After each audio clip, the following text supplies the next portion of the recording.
हाय body builders. आज हम बात करेंगे कि बॉडी कैसे बनाते हैं, मसल कैसे ग्रो होता है। बहुत सारे लड़के जिम जा रहे हैं और जाके जो है ना वो वेट भी पूरा उठाते हैं और उनका पसीना भी निकल रहा होता है और वो अपने से ज़्यादा वेट भी उठा रहे होते हैं, वेट भी मारते हैं, लेकिन उनकी मसल नहीं बन पा रही। वो डेली जाते हैं, डेली तोड़ते हैं अपने आप को, लेकिन उनका मसल नहीं बन रहा। तो इसी सिलसिले में आज हम बात करेंगे। तो जो चीज़ें मसल बनाने की सबसे ज़्यादा ज़रूरी है ना, उनमें से 3 चीज़ें जो है ना बहुत इंपॉर्टेंट है, जो आपने अपने साथ बिल्कुल बाँध लेनी है। पहली चीज़ है जी मैकेनिकल टेंशन। इसके बारे में हम बात करेंगे आज। उसके बाद हम बात करेंगे प्रोग्रेसिव ओवरलोड। और प्लस हर बंदा, हर बड़े बॉडी बिल्डर को आपने सुना होगा कि यार बॉडी किचन में बनती है, जिम में नहीं बनती।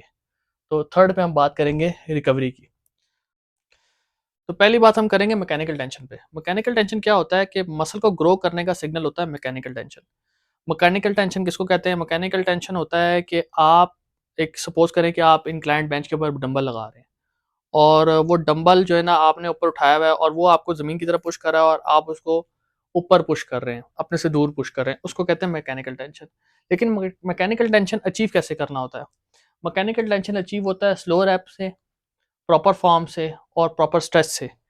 स्लो रैप का मतलब ये है कि आपने टेम्पो के साथ, जैसे आपने देखा होगा सी बम लगाता है मिस्टर ओलंपिया है, वो देखा है आपने कि वो बिल्कुल टेम्पो के साथ डंबल को नीचे लेकर आएगा, फिर ऊपर लेके जाएगा। प्रॉपर फॉर्म होती है, एंगल एक हाथ का एंगल 45 डिग्री पे, दूसरा का 50 पे है, 60 पे, तो इस तरह नहीं लगती। प्रॉपर दोनों बाजुओं का आपने जो है ना फॉर्म उसकी देखनी है और उसके बाद प्रॉपर गेम लगानी है। तीसरी चीज स्ट्रेच होती है। स्ट्रेच बहुत समझने वाली चीज है। स्ट्रेच इस तरह समझें कि एक मसल है, उसकी कैपेसिटी है पीछे तक जाना, लेकिन आप उसको हाफ रैप लगाते हो। जो हाफ रैप लगाते हो, आपने बहुत सारे बॉडी बिल्डर देखे होंगे हाफ रैप लगाते हैं। हाफ रैप वो इसलिए लगाते थे कि वो अपने जॉइंट्स को बचा सकें, लेकिन आपने पूरा स्ट्रेच देना है क्योंकि आप न्यूबी हैं, आप नेचुरल हैं, आपने अपने मसल को ज़्यादा से ज़्यादा स्ट्रेच देना है, तभी आपका मसल ग्रो होगा। दूसरी जो चीज़ हमने बात डिस्कस करनी थी वो थी प्रोग्रेसिव ओवरलोड। प्रोग्रेसिव ओवरलोड क्या होता है कि आपने सिग्नल तो दे दिया मसल को कि यार मैकेनिकल टेंशन में, सिग्नल तो दे दिया, एक दफ़ा दे दिया, अब वो दोबारा ग्रो क्यों होगा? उसको कोई ऐसी चीज़ देनी पड़ेगी हमें जिसकी वजह से वो बार बार ग्रो हो। तो वहां पे आता है प्रोग्रेसिव ओवरलोड। प्रोग्रेसिव ओवरलोड क्या होता है कि सपोज करो आप 40 का डंबल लगा रहे हो जिम में, और आप उस डंबल के 12 रैप बड़े अच्छे फॉर्म के साथ लगा सकते हो, लेकिन आप करते क्या हो कि आप कंसिस्टेंट रहते हो, हर वीक आप 40 का डंबल लगा रहे हो और उस डंबल के आप सिर्फ 12 रैप लगा रहे हो। तो वहां पे गड़बड़ होती है। या तो आप वेट को बढ़ाओगे, या आप उस 12 के डंबल का, 40 का डंबल का जो 12 रैप लगाया ना आपने, उसका एक रैप आप ज्यादा लगाओगे अच्छे फॉर्म के साथ। तो ये होता है प्रोग्रेसिव ओवरलोड। प्रोग्रेसिव ओवरलोड एक सिग्नल होता है जो मसल को देना पड़ता है कि भाई अब आपके ऊपर वेट ज्यादा आ रहा है, अब आपने बड़ा होना है। दूसरी चीज प्रोग्रेसिव ओवरलोड में क्या होती है? Better control. आपने ज्यादातर लड़कों को देखा होगा जिम में जर्क करते हुए, वेट लगाते हैं, लेकिन वो वेट प्रॉपर मसल के ऊपर आ ही नहीं रहा होता, वो जॉइंट के साथ लगे होते हैं वेट लगाने के लिए। तो वो वहां पे जो है ना वो मसल काम नहीं कर रहा था, वो उनके जॉइंट्स काम कर रहे थे, और ज्यादातर लड़के इसलिए जिम छोड़ जाते हैं।